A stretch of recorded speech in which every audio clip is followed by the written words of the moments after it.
Okay, so I think it's a good time to start. Right, so it's a pleasure to have Vladimir Manucharyan, right? I pronounced it correctly.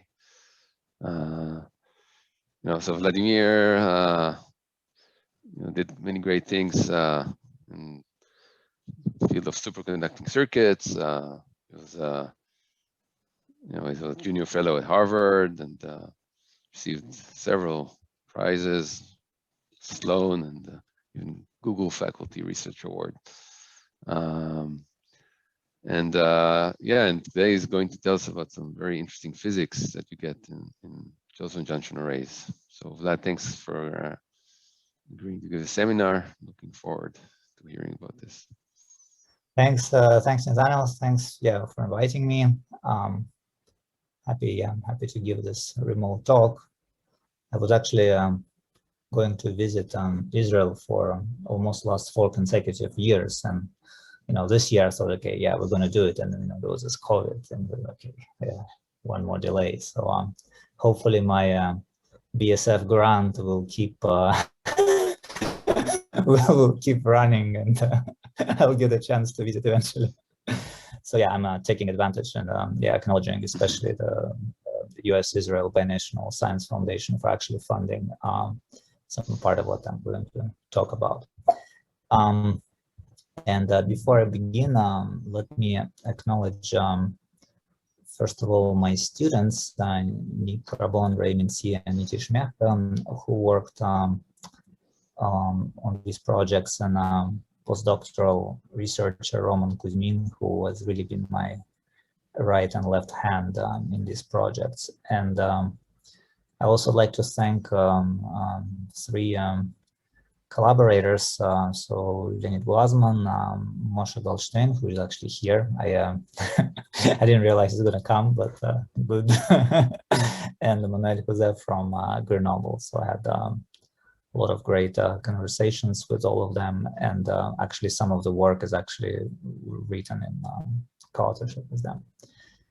And anyway, if you want to learn more about my group, you can visit our website, superconductingcircuits.com, for some pictures, details, references, etc. Okay, so so my topic, so the title of my talk is Quantum Electrodynamics of Superconducting Insulated Transitions. So I'm making this ambitious attempt to link the 2 seemingly unrelated fields. So quantum electrodynamics is what people study in atomic physics with cavities, in conducting circuits with circuit QED, basically interaction of light with something nonlinear, usually through some atoms, so circuits. And then superconducting insulated transitions is more of a topic in condensed matter physics. I'm going to present a series of experiments and some ideas which link these 2 fields, at least in some cases, and hopefully that can inspire both theories and experimentalists to produce some more interesting research.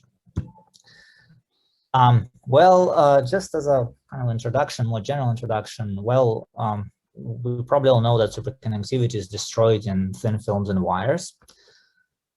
And usually this happens because of some kind of fluctuations in the order parameter. And it also makes sense, right? As you make a film thinner and thinner, I mean, it's going to have to stop superconducting, right, at some point.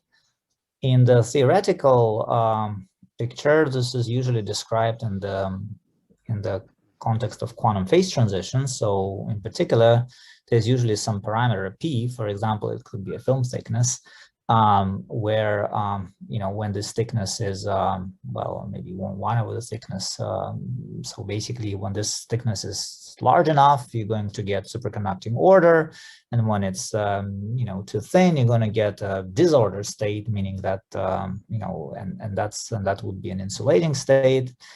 And you can't really study this at 0 temperature because things are never with 0 temperature. And so the main idea usually is that as you increase the temperature, you of the system with energy, and that induces some dynamics that reflects itself typically in some kind of low frequency response like resistance. And in some cases you observe interesting scaling of resistance with temperature. So this is a very famous example from David Haviland and Alan Goldman. You see they've been making thin films, and they've been varying their thickness. So you see a 4.0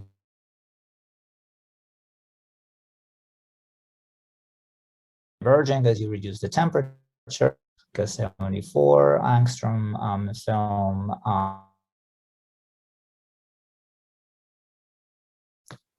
drops is reduced, and then as the thickness of the film, it looks like there is some kind of a special thickness where the transition happens. You see this curve tends to go down, and the other one wants to go up, and theory says that you can learn a lot from the scaling of this resistance with temperature. Sometimes it can be universal, sometimes it could be non-universal, depends on sample parameters. So that's really what is typically happening in the field of quantum phase transitions, and in particular superconducting insulator transitions. So what I'm trying to introduce a new axis, which is frequency, and kind of not worry about temperature, such that in a sense, instead of working in the TP plane, we want to work in the omega P plane. And and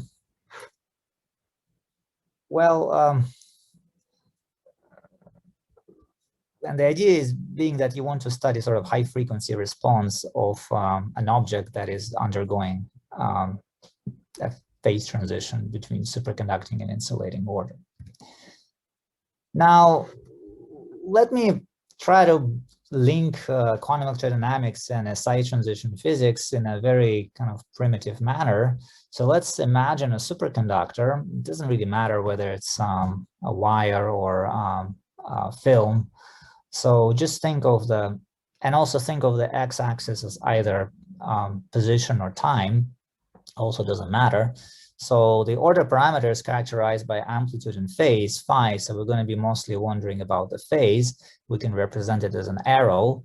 And an ordered superconducting state is a state where, well, this phase is ordered, meaning that as you keep, traveling the x-axis or t-axis, you see that it doesn't really change that much, or at least it's correlated with the nearest values.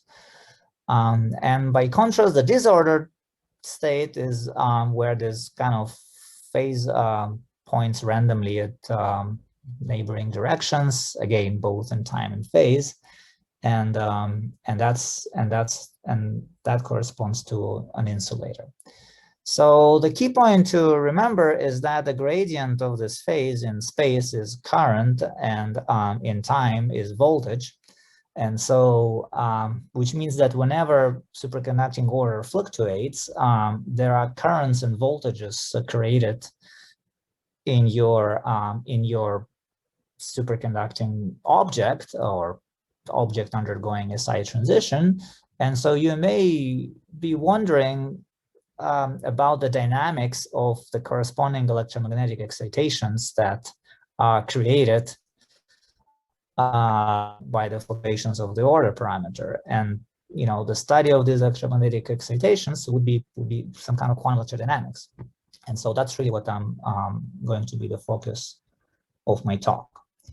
And just to give you, again, a reminder from the past, the typical understanding of SI transitions, at least in the simplest, really this most simplest toy model cases, is that, well, you can imagine, let's say, a superconducting wire as a chain of superconducting grains, and they're weakly coupled by the Josephson coupling. And well, when this coupling is large, then the phase difference wants to be pinned, and hence the phase is ordered. But when these islands are very small, they have a large capacitance to some ground or to each other, and that tends to pin charge. And because charge and phase tend to be conjugate variables, you have a competition, and that's some kind of Heisenberg uncertainty relation, and hence you get this two energy scales, they compete. So the large Josephson coupling wants to make a strong chain, and it's a superconductor. It localizes phase, while the large charging energy or weak Josephson coupling tends to localize charge, and that's an insulator.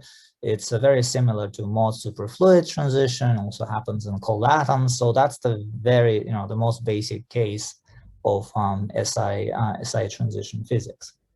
And so, like I said, we're going to look at it from the point of view of electrodynamics of the phase mode. Now, there are two motivations I can think of why should we revisit this topic, kind of trying to do something beyond just measuring resistance as a function of temperature. So one of them is that some systems actually never really enter a regime where scaling takes place. So one of them is actually this, again, simple system where you have chains, and you can have a model where each island is coupled to a neighboring island by a Josephson coupling, and there's some capacitance C1, and then there's also some capacitance to common ground C0. That's a toy model. And this toy model is simple enough that you can actually study, let's say, its resistivity near the transition using some numerical RG methods. And there was this recent study from Sasha Mirlin's group.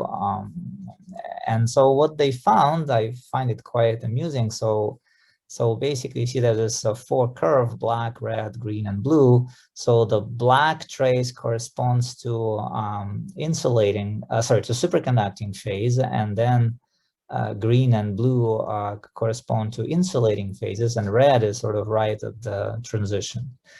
And you see, and on the x-axis, it's the temperature.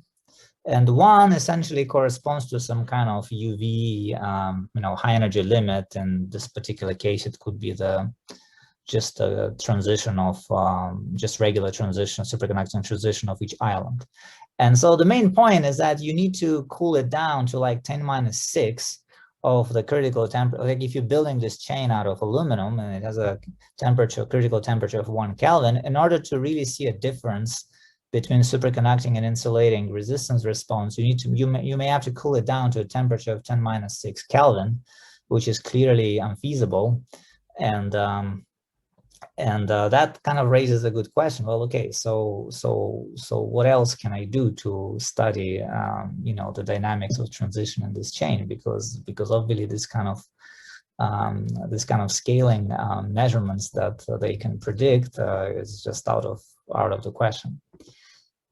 In other words, real systems may never be cold enough to actually show scaling. So you will be in this annoying, non-universal, high-energy regime, and yet you still want to learn something about the transition. And second motivation is very practical. As you make these chains weaker and weaker, driving them closer to the insulating state, you reduce the superfluid density. Right, and in electromagnetic language, superfluid density is just 1/the inductance, and inductance is something you can buy in an electronic shop, right? And you can say, well, what's the highest inductance per unit length that I can get ever from nature? Well, that's a good practical question to SI transition physics, because you see, the closer you come to the transition, the higher the lower the superfluid density, the higher the kinetic inductance. So you may ask, well, okay, but inductance is something that operates in a given frequency range. So now you need to add, well, it's not like a DC response, it's at a given frequency. And so this inductance, what I want to also stress is that it can be, even in mundane Josephson chains, it can be much higher than the inductance of just a magnetic field of the vacuum. So if you take a regular wire, it has an inductance of μ0 per unit length, and μ0 is 1 nanohenry per millimeter. Okay, for theorists it's 1, but for experimentalists it's not. It's this number, 1 nanohenry per millimeter. And in Josephson chains that we use for making qubits, actually very good qubits, this effective magnetic permeability can be almost 4 orders of magnitude higher. So you see, it's a useful resource, and hence you kind of approach SI transition physics with different questions. You say, well, I don't really care about resistance scaling. I just want to know what's the largest inductance I can get, and what will be the problems with it as I approach the transition. Like what will happen to it, really. So that's really the motivation for this research that I'm going to present. Now, as a warm-up, I'm going to present to you both a theory and experiment demonstrating an SI transition is in a 0D system, which may infuriate some theorists, but it's actually not. It's not going to be a quantum phase transition, but it's going to be very close to that. So the system that I want to start with is very simple. It's a superconducting loop, which you can represent with some superfluid stiffness or superfluid density. So again, in the electromagnetic language, it's an inductance. And then you're going to interrupt it with a Josephson junction, just a single Josephson junction. So it has a Josephson energy, EJ, and a charging energy, EC. And this simple system will be described by this Hamiltonian, where you have the quadratic term in charge, quadratic term in phase, and these are the sort of the charge is the charge on the capacitance, and phase is the phase across the junction. And if you pierce this loop with an external flux, some phi external, there's going to be also this external flux in the Hamiltonian. Qualitatively, what happens is that, well, you're going to get some persistent current states, but whenever they are made degenerate by the external flux, they can be some tunneling of flux in and out by a process called quantum phase slip, and then there's going to be some anti-crossings, and this kind of anti-crossings between blue and red curves that you see here and here, that's exactly that. So essentially what happens is that if you're around zero flux, if you put flux a little up or a little down, you're going to charge the inductance. So that's the parabolic energy, that's the ground state. And then, but then you can also get a quantum phase slip where the sort of a flux quantum enters the loop, and then you're going to get these shifted curves, either this one or that one. And when they split, you're going to get ground and excited states. That's a typical spectrum for a flux qubit or any kind of superconducting loop. Even normal loops have a persistent current spectrum, kind of like that. And then if you ask yourself a question, well, is this a superconductor or not? The best way to answer it is to say, well, does it respond to a magnetic flux? And of course it does. You apply flux and the energy changes. And in fact, the persistent current is a derivative of energy with respect to flux. At this sweet spot, the derivative goes to 0, but you can say that, well, but the second derivative is not. So there's always some susceptibility to external magnetic field, and that's really how we define superconductors. It's not so much through resistance, and in a loop you anyway cannot define resistance. So it's going to be this kind of response to magnetic flux. So it's fair to say that for these parameters, where I have simply brute force simulated this simple Hamiltonian, actually my graduate student did, you will get you usually get a superconducting ground state, so no surprises. Now let me modify the parameters of the junction such that the phase slip is stronger. I mean, to do this, you basically need to, let's say, increase this charging energy, so that will drive the phase slips. And I will also do something else. I will make this loop inductance very, very large, because that will prove to be kind of important to reach this regime.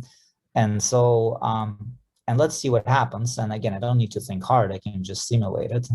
So I'm going to press the button, and you see now the parameters are changing, and the spectrum undergoes quite drastic modifications. Spectrum of the same, 3 circuit element models. So you get something really funny, because you see the blue, the ground state, is no longer depends on flux. I mean, maybe it does, but it's definitely very much suppressed. And then the first excited state does a little bit more. You can barely see it, but the higher states are definitely flux dependent. So now, if I'll give you this loop at 0 temperature and say, is this a superconductor insulator, you're going to be applying flux. And as long as you're measuring the ground state property, you will not be able to find out any response. You'll say, well, it doesn't look like a superconductor.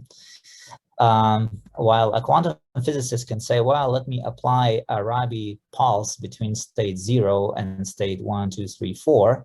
And then, and you see every time I go through a Rabi oscillation, I kind of switch from a state with no persistent current to a state with a finite persistent current. So you see this loop is an insulator in its ground state, but it can be a superconductor in its excited state. So it depends. So you see whether it's a superconductor insulator depends on the frequency at which you're probing it. And that's the kind of main example, the simplest example of electrodynamics of a side transition that I have for you. So this spectrum is actually quite unusual. So far, not a single superconducting, flux-sensitive device showed this behavior where at low energies it doesn't respond to flux, but at high energies it does. So we got very curious. So we predicted this actually when I was a grad student at Yale in 2009, and we thought it was it was peculiar. We wrote a paper about it, a theory paper, but we never thought we would ever be able to make this device. So partly because this kind of parameter requires a very, very large inductance without any stray parasitic elements, because that will destroy this model. And we thought, oh, we'll never be able to make such a large inductance. And in my group, lately we did this. Oh yeah, but before I go there, let me actually, let me try to interpret this simulation a little bit deeper. So after all, how do we get this thing that, low energies is insulator, high energies is superconductor? So let me help you to understand this Hamiltonian a little better. So essentially everything that depends on phi, you can think of as a potential energy. So it's plotted here in thick gray. And then this Q squared term is like a mass, you place a particle with a mass inside this funny potential where you have a periodic term from the Josephson junction and parabolic term from the inductance. And you can just look at the energies and the wave functions as I'm varying the external flux through the loop. So what you're seeing is that as I vary the flux, the potential profile changes, right? The wells are moving. And you're seeing that the wave functions are definitely changing. But if you look at the actual energies, you see the ground state doesn't move. And the first excited state almost doesn't move. So you see, it doesn't contradict the laws of quantum mechanics. Like if you have a particle in a box and you modify the box, you're not necessarily modifying the energy levels.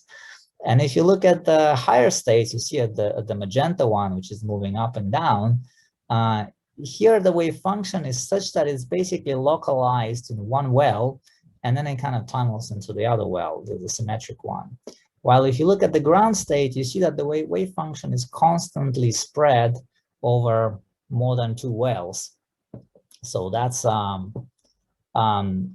difference. And so this kind of delocalization of phase over more than one Josephson well is what makes the system insulating. And if you go into high energy states, it actually becomes more localized, and that's how you recover the superconducting response. So we have implemented this device just to see if it's if it's real. By using this funny trick, we basically made a chain of Josephson junctions with one weak link. It's right over here. That's the weak link, and everything else is just a chain of larger junctions. And in order to minimize the stray capacitance, to really keep it as pure inductance as possible, we had to sort of peel it off the substrate, because substrate has a large dielectric constant and it loads the system with a lot of capacitance. And so you get this kind of a marvelous looking device where you just get like a superconducting loop, which just sprung, and it gets suspended off the substrate, but it still works. So you can still do spectroscopy of it. And that's the spectrum that we have measured. In fact, this is the data, and you see it matches, it's an example of 0-1 transition. It matches to theory with a very high accuracy. And there is some modulation with flux because we zoomed in on it, but it's actually very small. It's only here 100 megahertz. And so on this large scale, it's almost invisible. And we've measured, I think, up to 5 transitions, and they all match perfectly to theory. Can you please explain what exactly did you measure? Did you measure frequency? What did you measure? Yeah.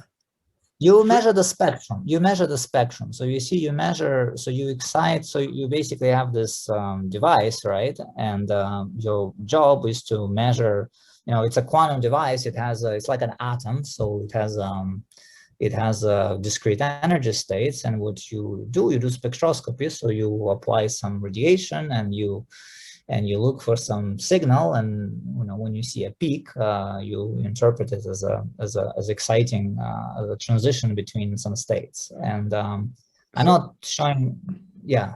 So the graph is the frequency of the peak as a function of the external flux. Right. Right. And also in this crazy device that you showed, where is the flux? Where is? I mean, there is no loop through which you can think about flux. No, of course there is. I mean, you just apply some magnetic field, right? And it will create some flux, right? I mean, there's a closed contour, right? Whenever you have a closed contour, you apply some B field, there will be some integral of B over the, not B, but sorry. I mean, you can think of flux as a contour integral of the vector potential, right? So, but the loop is the loop is the thing that you're pointing with the yellow arrow there. That's the. No, the loop is something like this. You see, it kind of starts here, then it goes like this, okay, like this, and then like that, and then it comes back. Like this. Yeah, it's true that it's not, it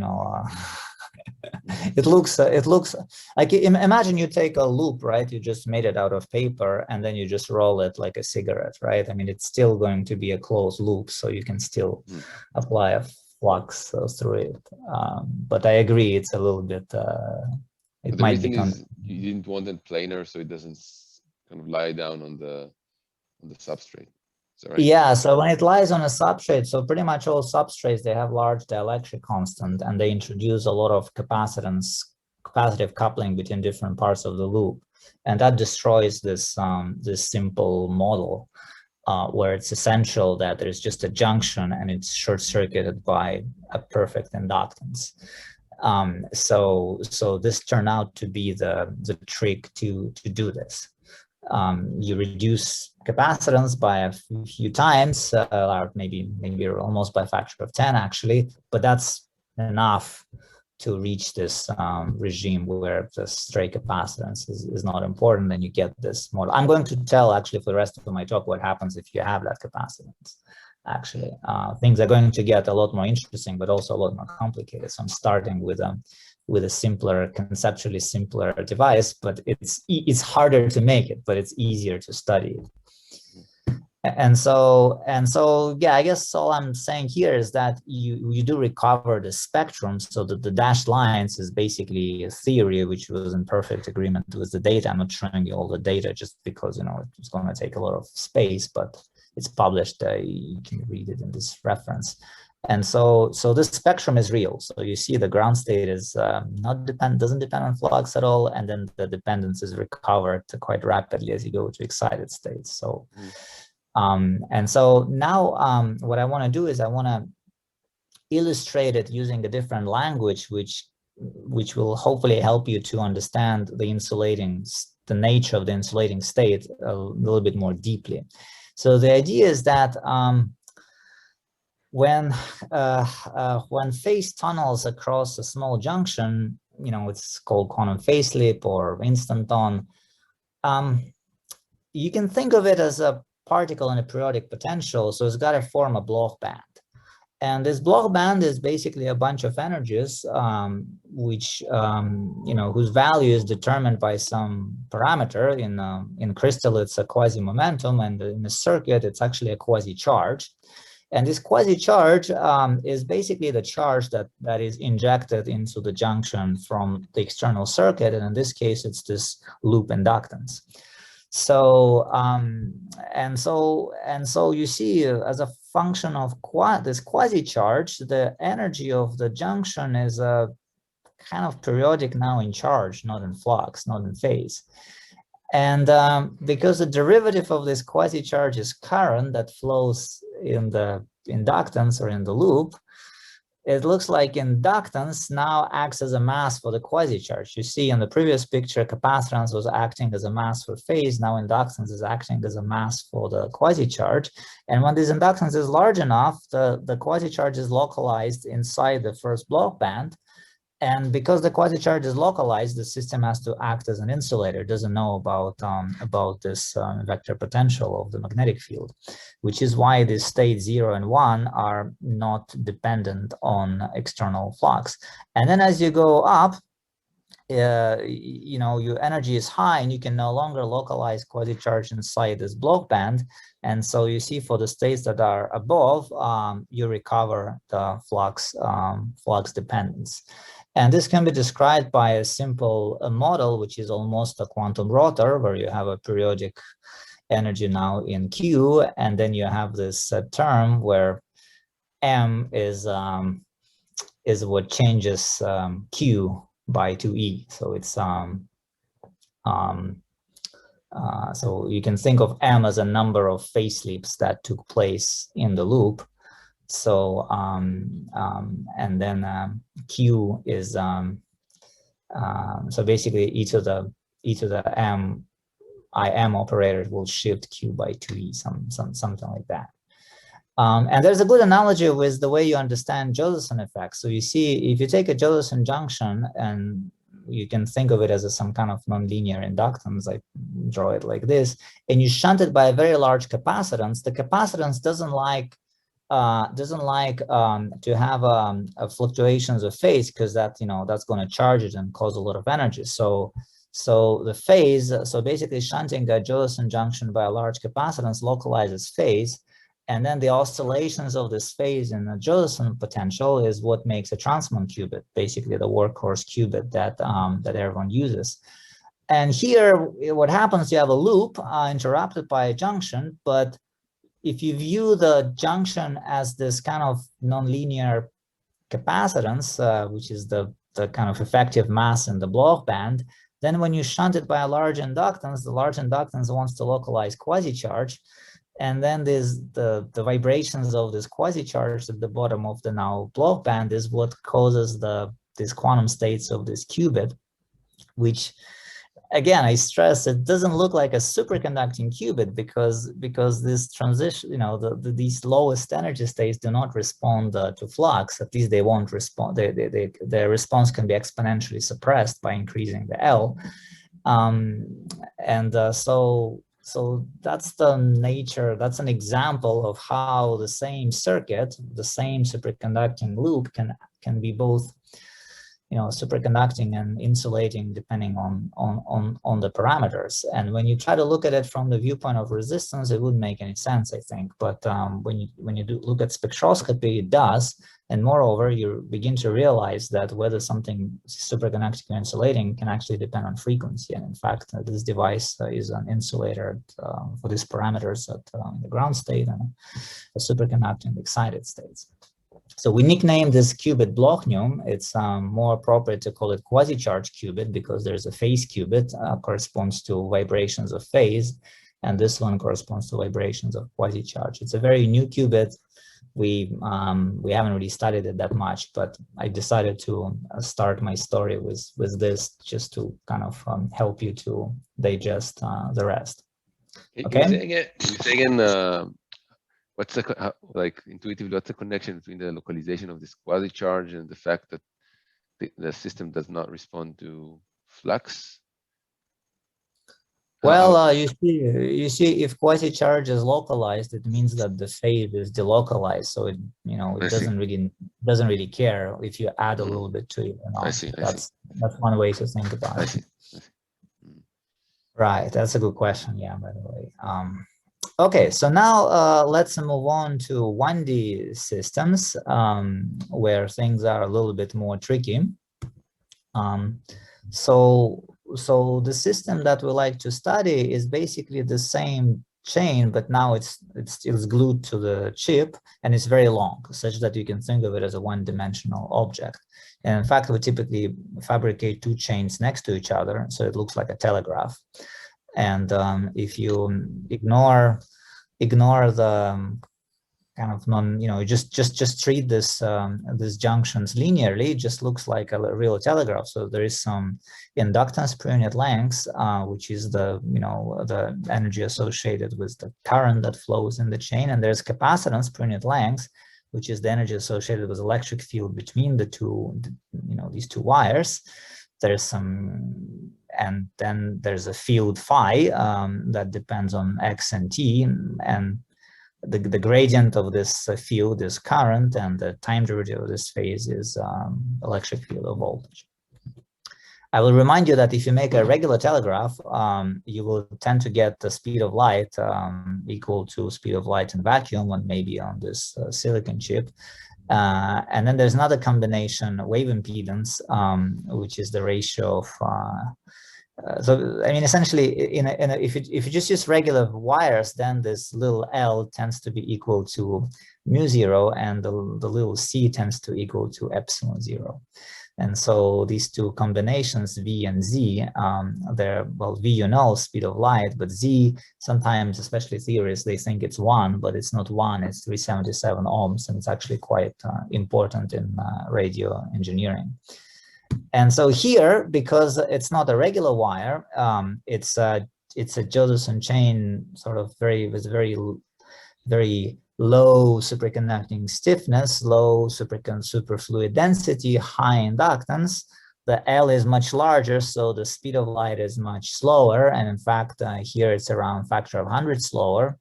And the wave impedance is about factor of 100 higher. And to make it fun, let me introduce the resistance quantum for Cooper pairs, h over 2e squared, so 6.5 kiloohms. And the ratio of wave impedance to resistance quantum is actually nothing else but a fine structure constant. And so usually it's 1 over 137, but here it's 100 times larger, so it's about 1. And that's a hint that quantum electrodynamics in this system will be interesting. Because there will be some non-perturbative effects if you make a proper setup. Okay. Yeah. Okay. Let's see. And so to study the system, the simplest thing to do is to restrict it from the two sides.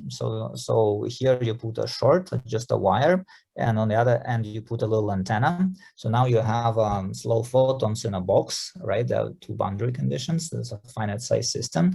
You put it in a special some other box in order to send microwaves in and out. In fact, this chain is so long, it's about 10 millimeters long, so you can actually see it with your bare eyes. There are about 30 to 50,000 junctions. It's a relatively straightforward to fabricate, actually. And so, and then yes, you need to put it in some kind of enclosure that will wirelessly couple microwaves from, a coaxial cable from an instrument, here it's network analyzer, to this chip and back. And so, without going into details of that, this is how we do spectroscopy. This is how we measure qubits too, by the way. Vlad, how again do you get this high, high inductance? You said you get you somehow tune something to get a very low superfluid density? What do you tune? Do you tune temperature? Or? No, you make you see as you make the chain as you bring the chain closer as you make the chain weaker and weaker. I see. it's the superfluid density goes down. You right? just bring it closer to the SAT transition, the change. Yeah, exactly. Okay. And physically, the way you do this is by changing the size of the junctions. So because if you want, it's actually this dimension, the width of this strip. It defines the area of the junction, and so when the junction is small, it's weaker, so phase fluctuates more, and because phase fluctuates more, the superfluid density is lower, so inductance is higher. That's how it works. And so that's an example of the kind of data you can get on this device. Again, it's still, we're talking about linear physics, because you have standing wave modes. You can just measure their spectrum, because you're going to see a resonance corresponding to each standing wave mode, from number 1 to here, like number 41, etc. And if you plot, you can plot two things. You can plot mode spacing as a function of mode index. And that's the curve like this. It sort of tells you disorder in your system, a little, and dispersion. And to get dispersion from this, you just need to integrate this curve, and then you're going to get mode frequency as a function of wave number. And you get this curve, and that's a dispersion relation for our waves in this structure. You see it's linear, so it's acoustic, kind of like for guided photons, and then it curves because there is this Josephson plasma resonance that's above which there's no propagation. So it's a nice spectrum, because you see, if you think of your vacuum as in terms of energy scales, you see there is a UV cutoff at 24.8 gigahertz. That's where the plasma resonance is, and above this energy, there's no life, there's no modes, there's no phase fluctuations. The temperature is approximately 1 gigahertz, so it's much lower than UV cutoff, but okay, so an order of magnitude lower. And then the system size is the mode spacing, so the lowest mode is at 70 megahertz. And then these fluctuations in the mode spacing is around 5 megahertz, so that's the disorder. And so you see all these energy scales from IR cutoff to UV cutoff are available to you in an experiment, so you can study them. And so that's the nice thing about this toy system. So you actually get access to pretty much all energies in this system. Can I ask why is there a gap in the data? Is that a Here? gap? Yeah, what's that gap?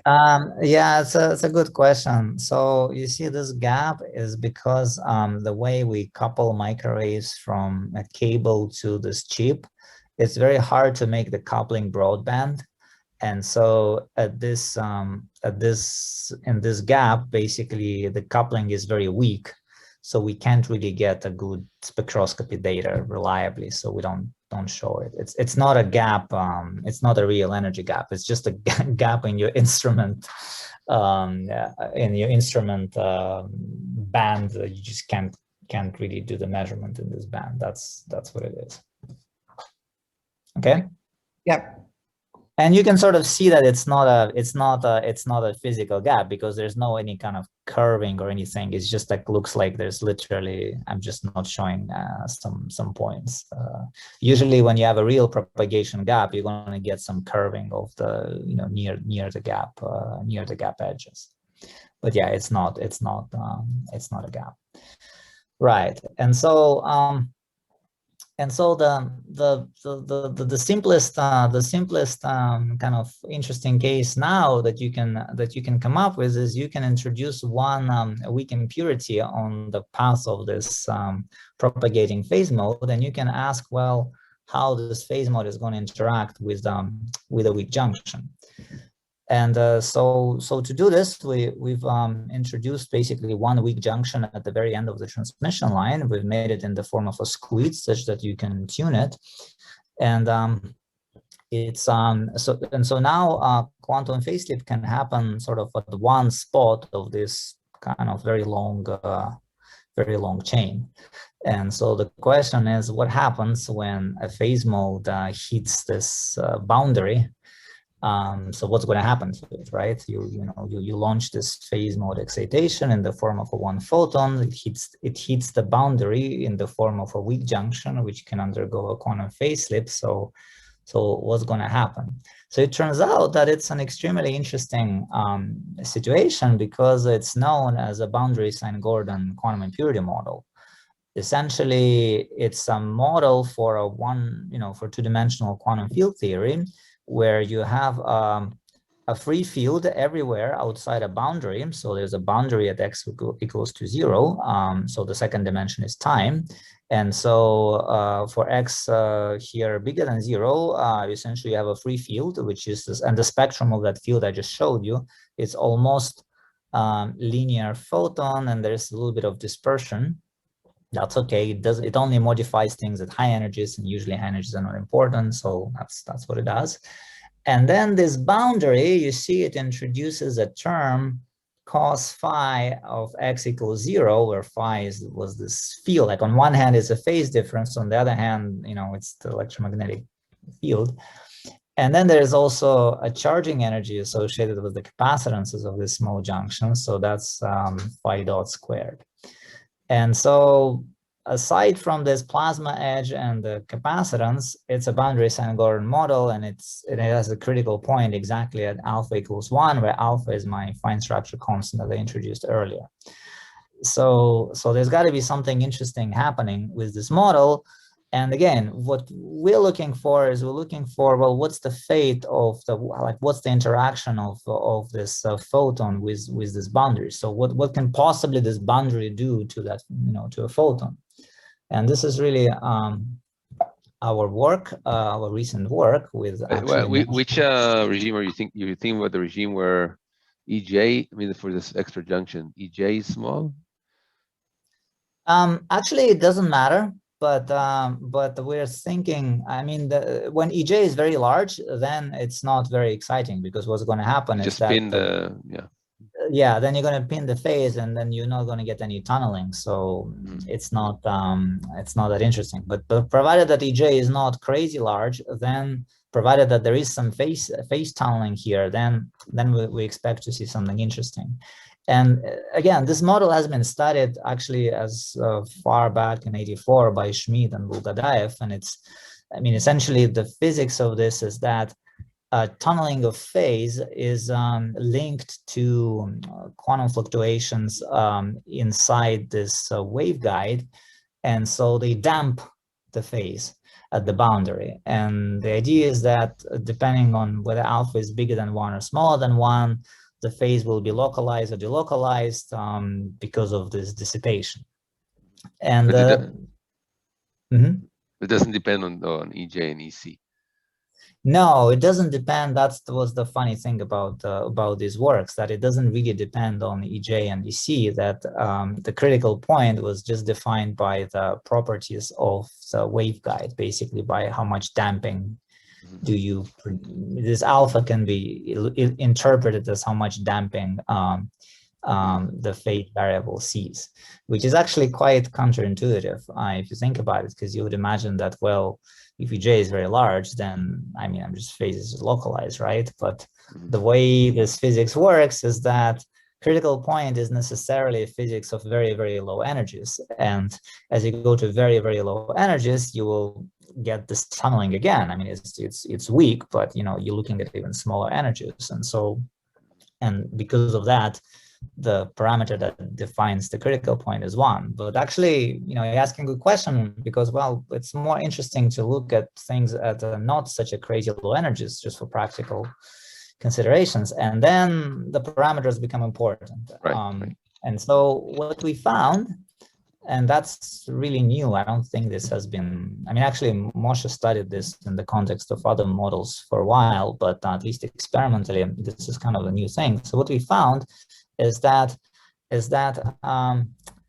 a photon hits this boundary and bounces back as many photons, of course conserving energy, but and this process is non-perturbative in the number of photons that are coming out, meaning that you kind of the system likes to convert one high frequency photons into many low frequency photons.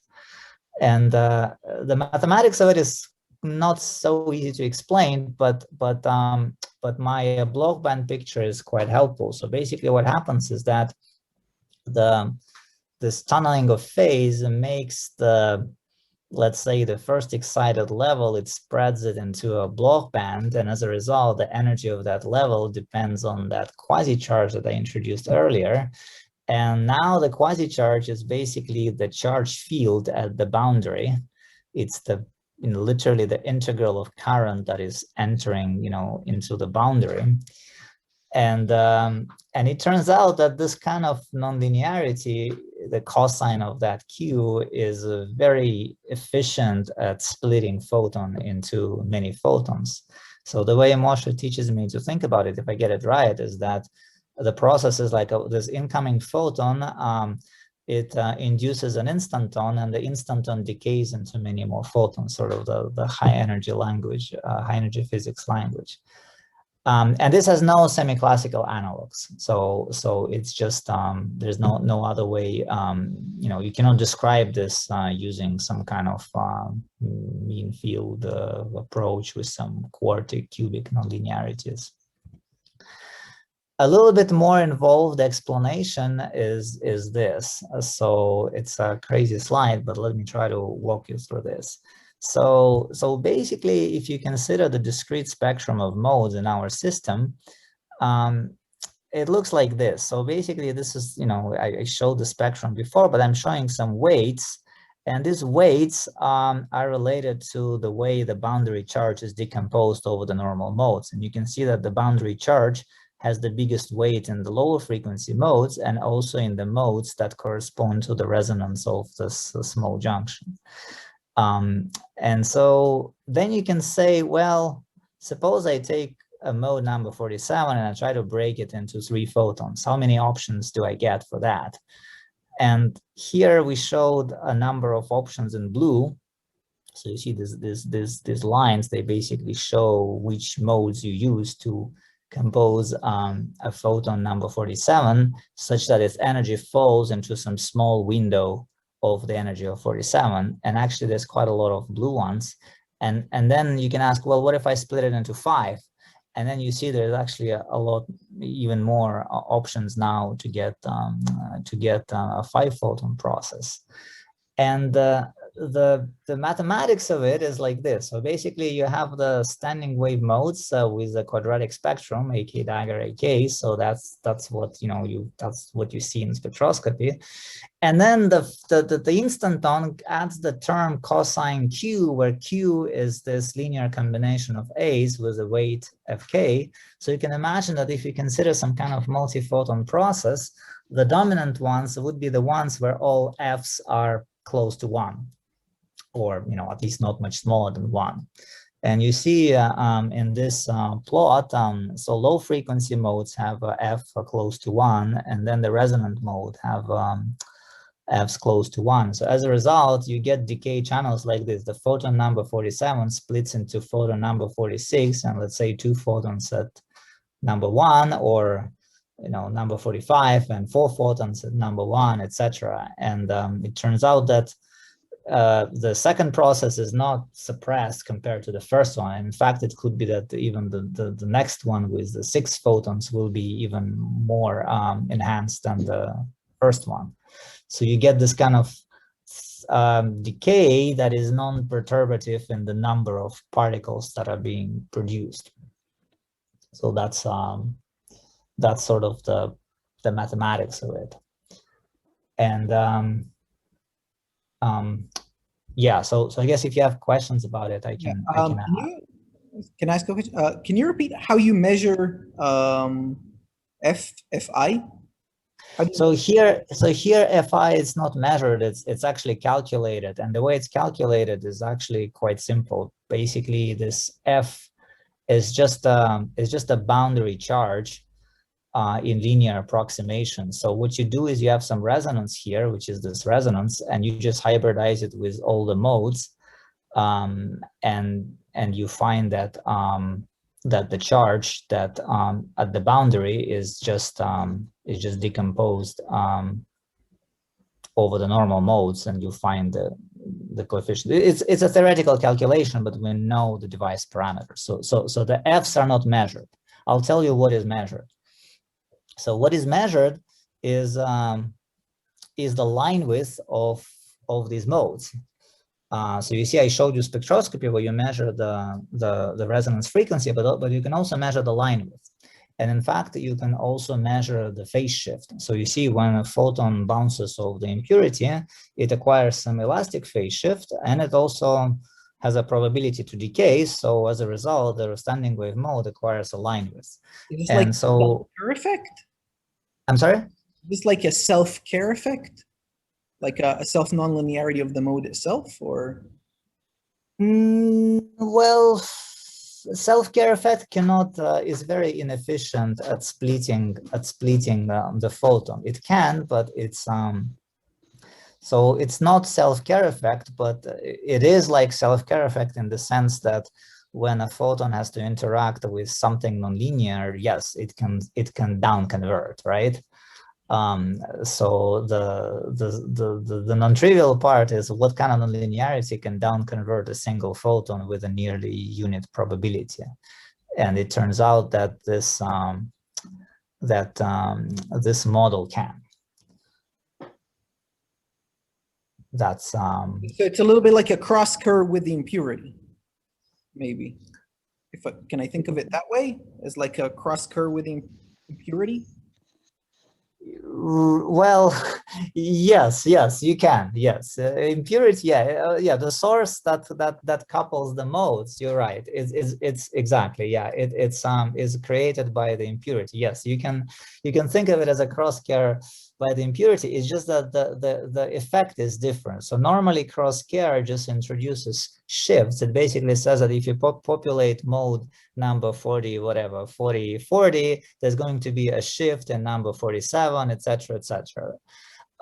Here, the effect is different. The shifts are actually quite small, but if you put a photon in number 47, you will find it split into, you see, like this combination, 46 into 1, or 45 and 4, 1, and then actually all of the ones that are shown here, but in different factors. And that is not correct to call with a care, because care is like a quartic or cubic nonlinearity, and these kind of nonlinearities are unable to do, are very inefficient at making this decay process. But when you have a cos, then you can.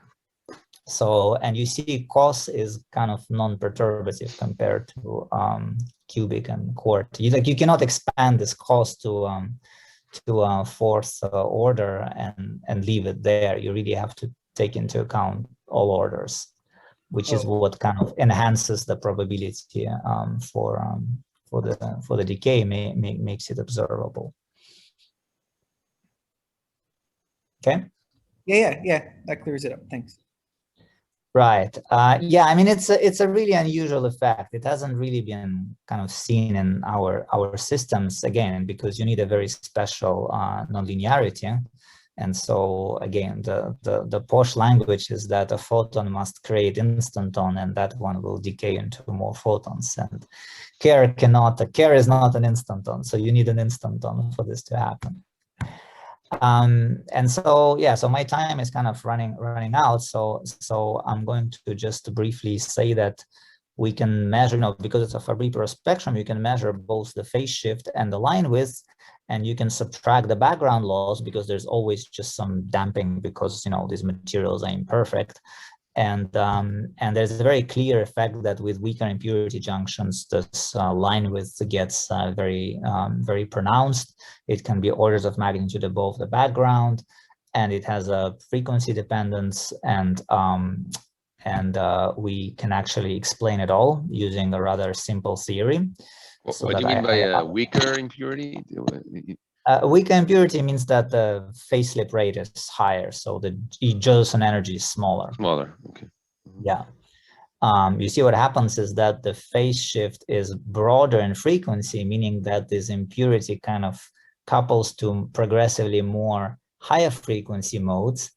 But also, as you make EJ smaller, the phase slip rate goes up exponentially, and that's responsible for largely responsible for the higher damping rate. So this is the line width of what? This is the line width of, I mean, what is it? It's the line width of these resonances. I see. So, but this is like a discrete spectrum, but Yes. you're showing kind of continuous. Yeah. It's a discrete spectrum, and then each discrete resonance has some line width, which here you cannot see. I see. And then you're just showing the spectral functions. Yes, exactly, exactly. So it's kind of important for this technique that your spectrum is discrete, and then you can measure line width very accurately, and that you can interpret as the photon decaying into more photons. Mm-hmm. So you're showing the line width of each of these resonances. Yeah, that's what I should understand. Yeah, that's right. So you see these points, the spacing between them is actually the one over the length of the system. Yeah, I'm sorry, I should have explained this. Okay, thank you. That's right. And so you see, for stronger junction, the loss, you can no longer distinguish it from the background, because even if it's there, it's just exponentially suppressed. But as you crank up the tunneling, you get that the loss goes up, and the peak corresponds to the resonance of the junction, just because then the conversion is enhanced. So it's just very convenient. And then by tuning the flux, you can actually tune this peak in the resonance, and you get some additional control knob to actually compare data to calculation, which is what we did. So this is a function of resonance frequency of this impurity junction, and then this is an elastic scattering rate, so for 4 devices, and it actually meets theory quite well. So the bands here are just because theory does not produce a line, it produces a band because there's some uncertainty in device parameters, but within the bands it actually works very well. And so now I have to ask for another few minutes to actually come to the main point of the talk. Is that you see I have so this effect, this photon instanton collisions, is actually quite new. It has never really been discussed in the context of quantum phase transitions. However, you can now ask, well, okay, suppose now I have a homogeneous chain where there's no a well-defined weak link, and then I make this chain just weaker and weaker homogeneously. Then I'm going to have phase slips everywhere. And so now the question is, well, what's going to happen with the phase mode in this homogeneous chain as I gradually drive it towards the insulating phase? So obviously the phase mode will be interacting with all these instanton events. And now we know from our experience with one that, well, is probably going to also damp the phase mode. And so now I want to show you some data on what happens with the phase mode in a homogeneous chain. So what you do is you now take just a homogeneous chain. So when the junctions are largest, they look big, and then this is the spectrum. And then as you make the chain weaker, then spectrum looks like this. So you see sharp red lines and very broad purple lines. And as we make chain even more weaker, the data just disappears. The spectrum becomes completely smeared. So this is the largest broadening that we can actually detect. And which is what I just said, right? So the phase mode is now damped in this homogeneous weaker chains, probably by the same mechanism, although it's a lot harder to describe it now because it's more complicated. What's even more interesting is that the damping can be stronger at lower frequencies. So here I'm going to ask you to just look at the blue data, which shows the quality factor versus frequency, and you see it has a tendency to become smaller at lower frequencies, which is in contrast to sort of stronger chains where the damping is stronger at higher frequencies. So damping stronger at higher frequencies basically is typical to any materials loss mechanism. It's easier to lose a photon at high energies to anywhere. But this thing where it's easier to lose a photon at lower energies is very unusual, but it's sort of totally in line with SIT physics, because you expect that at the low frequency limit your thing is an insulator. In fact, all this devices are made with parameters such that there should be insulators according to theory. To kind of illustrate it even more, you can compare, you can say, so you can measure the quality factor of let's say a stronger chain and the weaker chain. So you see in a weaker chain, the quality factor is lower, and a stronger chain, the quality factor is higher. And then you can measure resistance of exactly the same device. And you see a chain can conduct photons, propagate photons with a quality factor of like 1,000 or 10,000, meaning a photon can go back and forth many times. But resistance here is actually around a megaohm.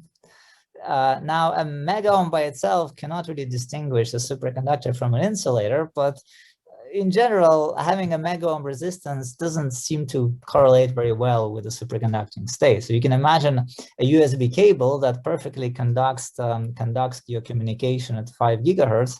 But if you measure the DC, a megaohm resistance, such a cable will never really work at 5 gigahertz. So it's really a funny kind of behavior where a DC, it looks a lot like an insulator. It's just very hard to study it at DC. But at AC, it looks like a superconductor with problems, and the problems are that the phase mode is a little bit damped. And this a little bit of damping is an extremely interesting quantity to calculate theoretically, because it's not, on the one hand, is a non-perturbative physics. On the other hand, well, this damping is weak, so there's got to be some approximations to actually figure this out. And just to kind of help you to remember this result is just think of it as a direct observation of asymptotic freedom. So you basically have a superconducting wire, which is in the low energy limit, its phase is completely disordered. So it looks like an insulator. So let's think of it as water. Right? So if you press on water, you're going to sink. So it has no reaction. If you statically press on water, you're going to sink. But if you run on it, it will recover a reaction, and it's going to let you run on it. So I couldn't find GIF with Jesus doing this, so I had to do it with this special frog, which actually can do it. And so you see, and you can compare this to an ordered phase, which is a solid, and solid has a reaction if you just stand on it. And so you see the way fluctuations in superconductors work is that even in the insulating phase, but at high energies, the fluctuations are reduced, and so the system recovers the stiffness. And only by going to sufficiently low energies, you're going to these fluctuations will destroy the order, and the stiffness will disappear. And so what that gives you is that you can actually operate insulators as superconductors, provided that you operate them at high frequencies. And that can be very useful because you get a very high inductance density out of this. So that's the application. Okay, so in summary, yeah, sorry I'm a little late. But in summary, what I've tried to sort of explain to you is that quantum fluctuations in 1D superconductors, they implement exotic regimes of quantum electrodynamics, especially in the context of quantum impurity models. And the main sort of microscopic phenomenon is this collision of collective phase mode photons with instantons, and that leads to decay of this collective mode into lower frequency photons. And this process seems to be the key basically the main microscopic process behind the physics of transition. And the probe frequency basically is a free knob that tunes the interaction. So at high frequencies, there's less interactions than at low frequencies. And finally, you can use these systems to do quantum simulations of the boundary quantum field theories. And this leads to interesting quantum technology. And for example, you get this very slow radiation waveguides, which could be useful for something Okay, that's it. That's what I have. Thank you. Thanks, Vlad. Let's see. Let's see several questions. So, as the host, I'll take the first question. So, maybe I misunderstood you, but if you go back to the previous slide, or the one with this lizard hopping around, do I understand correctly? You're saying that the weaker superconductor would actually have higher kind of superconducting behavior at high frequency. I mean, I agree that the kind of the green corresponds to something that's even closer to the SIT transition than the red, but for some reason, no. So you see, so if you look at let's talk through it. So basically you have green and red. When you look at them from the DC viewpoint, they basically look insulating, because in one case it's like 1.2 megohm, in cases I mean, it's a megohm resistance in a wire, so that doesn't look like it doesn't even look like a metal. But when you probe it, at higher frequencies, you see that in both can propagate microwaves, but in one case the standing wave modes have resonances between 100 and 1,000, but in the other cases around 10,000. So it looks like the green is a little bit better superconductor than red. At high frequencies. The difference between them is most likely that the phase slip rate in the green is probably a little bit lower than in red. I see. And this damping rate is quite sensitive to it. It's exponent, right? I mean, I see. So my point is that AC can kind of teach you more about the system than DC. The DC, okay. I see. Yeah, and the second point is that in the green, you see, as you go to high frequencies, the quality factor seems to drop. And that is still consistent with materials dissipation. So usually you get lower quality factor at higher frequencies. So the point is that this damping is probably not even due to phase slips.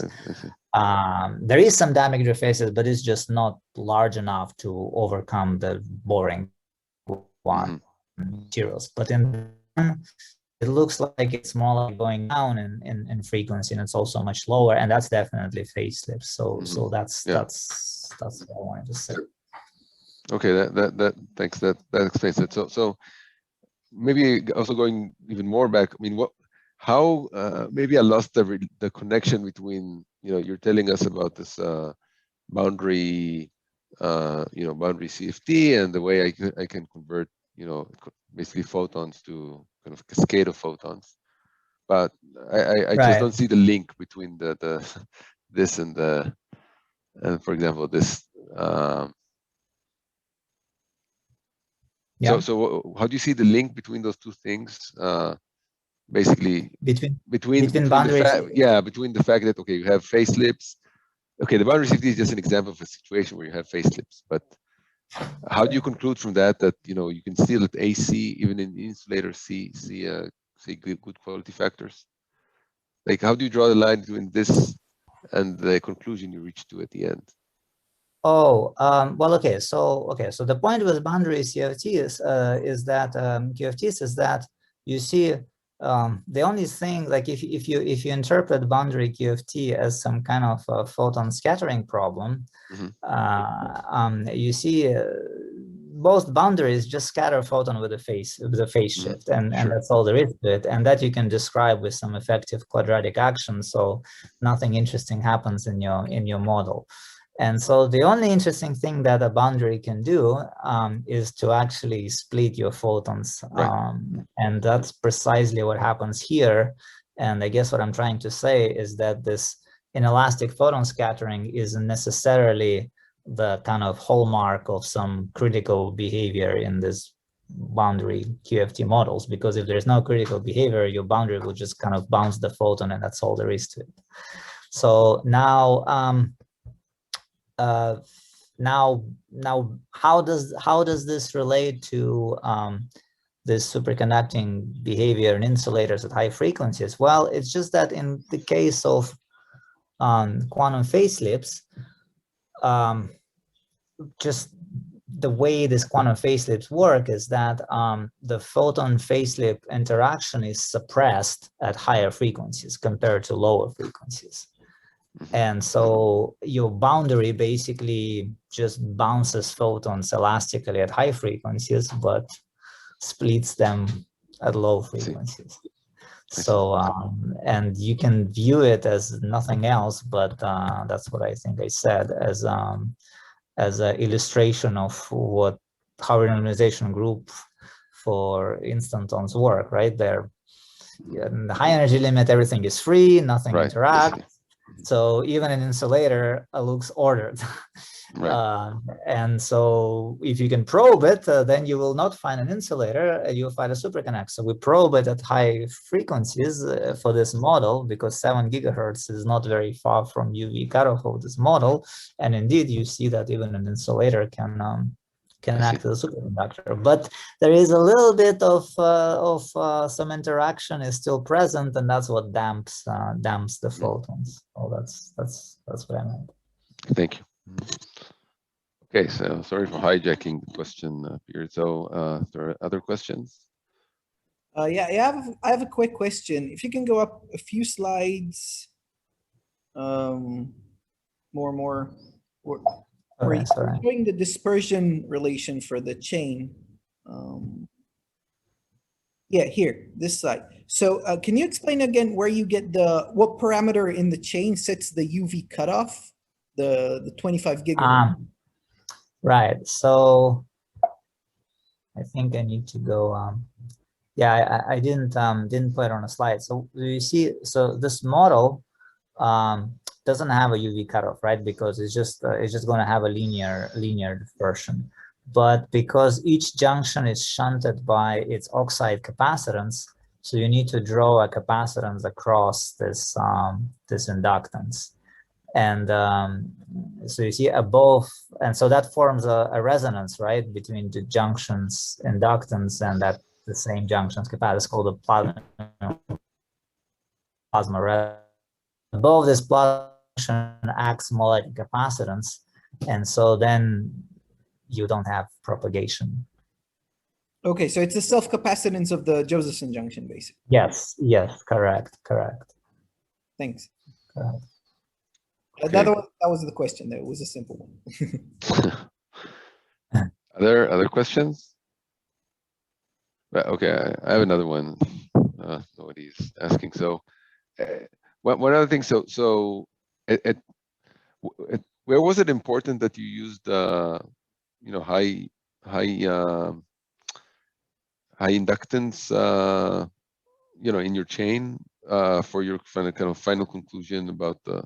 I mean, it didn't seem to play any role in the last part of the talk. Well, no, it is, because you see, this again, the BSG model, it shows critical behavior when this fine structure constant parameter. I see. And for that. Okay, I think I think the mistake that I've made is that I didn't put a formula for this FK. I think there's alpha that enters in there. I just decided to spare you from this, but I think I have this formula, and you see here, if alpha is very small, or actually this theory is actually not even correct when alpha is very small, but let me maybe try to explain qualitatively where it's coming from, because actually it's quite non-trivial. So you see, the reason this kind of phase slip is so efficient at producing low frequency photon is non-trivial. I mean, it just doesn't really happen that in other systems. So what happens is that if I connect this weak, so you see, you have some EJ and EC, right? So some potential and some mass, so you need to tunnel. So basically, as you know, if the barrier is very large, the phase is not going to tunnel no matter what, and then there's not going to be effect. So it's important that phase tunnels. So we agree that this junction cannot have too large of an EJ over EC ratio. But then if you connect it to something that has low impedance, you can think of it as a gigantic capacitance.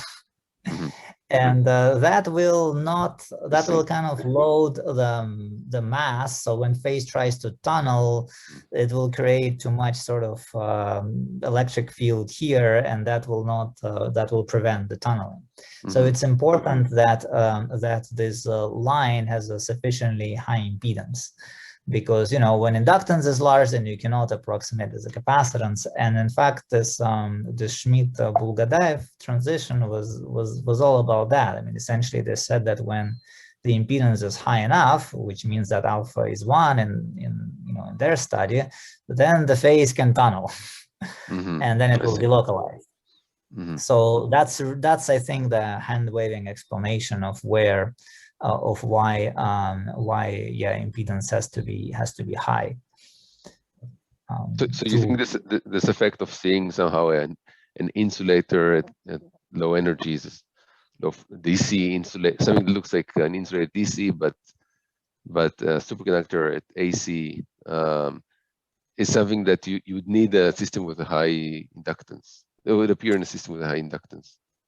Oh, but actually, in order to become an insulator to begin with, you need to have a high inductance, right? Because they're related. So essentially, what happens if you take a chain of strongly coupled junctions, it will have a small inductance per unit length, but it will not be an insulator, right? Because the reason it's an insulator in theory is because phase fluctuates, and phase fluctuates because it doesn't cause that much energy for the phase to go back and forth. So that means inductance has to be sufficiently small. And in most theories for transition in homogeneous chain, there's the same parameter alpha. It's just the transition is not at 1, it's at some 1/3 or 1/4, depending on the model. But it's over the unity. I mean, you can approach the SIT transition just by changing the EC over EJ ratio in the array, right? You don't necessarily need to tune.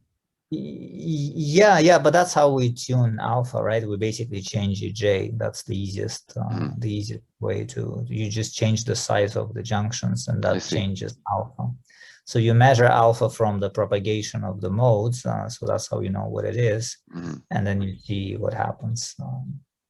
So I mean, the point is that you get SI transition physics in high impedance structures. And like I said in the beginning of my talk, the practical question that at least I was motivated by is, well, what's the highest impedance you can do before the superconductor breaks down into an insulator? And the kind of surprising result was that, well, you need to specify the frequency, because if the frequency is sufficiently high, you can get a pretty high impedance.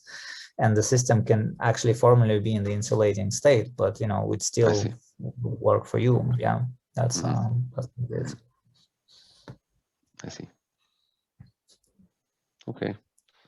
Right. So in the end, you just tune the EC over EJ ratio in this junction. It's not made up of crazy loops or anything that have a high. No, just the area. Yeah, just the area. Yeah. Okay. Other questions? I have a remark. It's not a frog; it's a lizard, and it's known as Jesus lizard. So they did show us Jesus. Okay, it's good to know. I didn't know it's called Jesus lizard. Actually, I was like looking for the name.